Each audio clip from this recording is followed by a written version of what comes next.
Hi everybody, Brandon Lee, and welcome back to the Art of Systematic Success. Hey, this month I'm talking sales. And just as a reminder, the reason I'm talking sales is that in November and December, when I talk to my clients and my community about their goals for 2014, it just seemed like all the goals revolved around growth, around revenues, about conversion rates. We all want to advance our lives and advance our careers.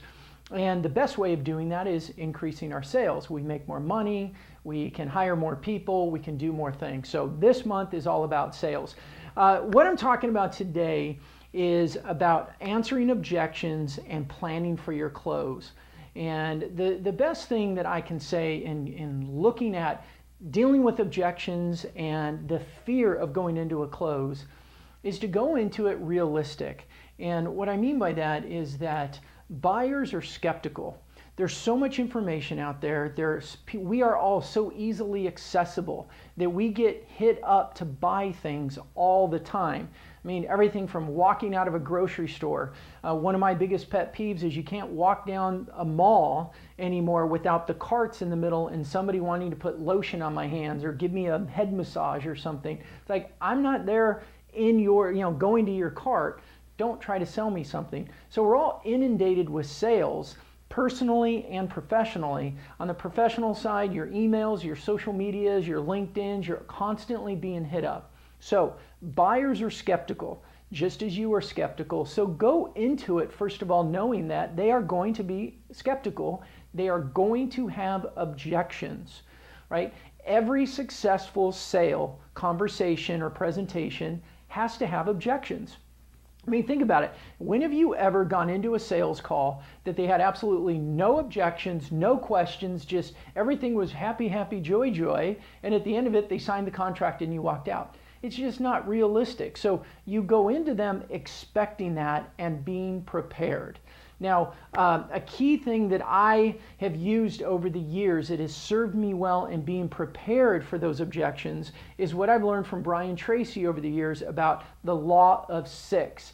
And basically what he says, the research says, is that there are really only 6 objections that your clients are going to have. Now, you may have fewer and you may have more, but really you're going to have 6 areas of objections. So be prepared. Spend the time and ask yourself if, in order to close this deal, what objections could they possibly have? And write them all down and then prepare your answers for them so that you are ready and confident. You can speak well. When the objection comes, instead of scrambling to say, oh gosh, what do I do? How do I do this? You very confidently say, I planned for this. I prepared for this. I can sit here. I can be a good listener. I can not sweat this, and I can go into my routine of answering this objection, whether you're asking questions back to clarify or you have a story to tell, whatever it may be. You have confidence, you have clarity, you know exactly what you want to do.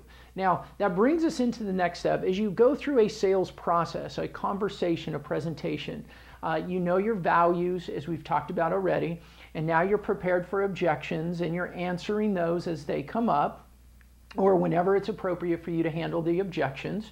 And then you get into the close. Now, this is what's interesting for me. First of all, well over 50% of salespeople have never been trained. They have a lot of conversations and they don't have a plan, they don't have a strategy, and they could very, very easily double their sales if they just planned better for their close or planned at all. I find a lot of them just not even planned. They just become conversations that end in the prospective buyer going, well, hey, let me think about it and I'll get back to you. And the salesperson going, okay. Maybe they say, okay, I'll call you back next week or whatever. But really that's non-buyer speak for please leave so I don't have to reject you outright. I'm not interested. Normally, they don't understand the value. Maybe they don't have a need, but either way, you're walking out, a salesperson's walking out without clarity as to where they stand. Did it meet the client's needs? Do they truly understand it? Because they haven't prepared. So let's talk about planning for the close. Now, there are a lot of different techniques for the close. What I generally recommend is to have at least 2 or 3 in what I call in your back pocket. These are closes that you know, you have them memorized, you've practiced them, you've perfected them, and based on the conversation and where it's going, you'll know which close that you want to use. Now, I really focus on 4 closes.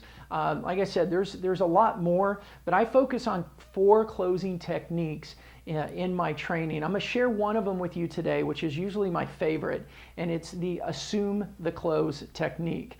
What I feel is that if I'm in a presentation or I'm in a conversation and it's flowing and they have objections and I'm answering them and I'm doing those well, I'm listening, I'm asking clarifying questions, and the conversation keeps flowing.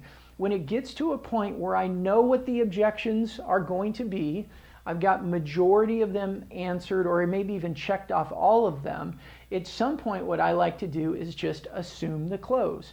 And here's what you do is you just walk forward into your next step assuming that they're ready. Now you say, okay, well the next steps are, let's get the contract, let me get you connected with an account manager, whatever your process is, you use that language to assume the close. Now, I can, I see right through the lens and some of you are kind of squirming saying, oh, that's just so salesy and all that. Yeah, it is, but it also works and it's not rude. It doesn't have to be this arrogant, just walk you through. You do it well. You do it as a likable person, right? You've set this up in the conversation or in the presentation so that you're not coming off as just a hard, in-your-face salesperson. Very easily, if they are not ready to move forward, they're going to tell you. And you can say, oh, I'm sorry, what other questions did you have? Can you explain to me where you're not certain or you need clarity on how this is going to add to you and your business? But assuming the close is just saying, let's move forward. And I always like to have a follow-up story ready to tell them. Remember, we've talked about this a couple weeks ago, that we all buy, your buyers buy from emotion, and then they look for facts to support it. So I like to have stories always available, client success stories always available to support whatever I'm doing. If I'm answering an objection, have a story. If I'm assuming a close, have a story. So when I assume the close, they hesitate, they push back, they're not ready to move forward, whatever their reason is, I have a story in my back pocket for that objection, for that concern. Maybe it's just they're skeptical, they're nervous, they want to, but they're not ready. I have a story to tell and be able to say, hey, I understand you're not ready. Hey, this reminds me of, and I'll tell them a client success story about how they were similar to them. They did it anyway. This is what happened. They're happy now because this was very successful for them. It increased their sales, it built their team, whatever it may be. So you apply that into your own business and go into your closing conversations confident and strategic, and you will really, it's a very simple way of doubling your sales. So I hope this has served you well. I enjoy doing these. If you are finding these valuable and you want to go a bit deeper, I invite you to take a look at my online membership program. This topic here, there's about a 50-minute training video in my membership program that goes deep dives into this, along with my guides, my templates, and my how-tos to really show you exactly what I've done over the years in building and selling 3 companies for about $18 million. I'd love to share it all with you, pour it into you. I hope you have a great day. I look forward to talking with you on social media or down in the comments below. Let me know how this is working for you and how I can help you more. Thank you. Have a great day.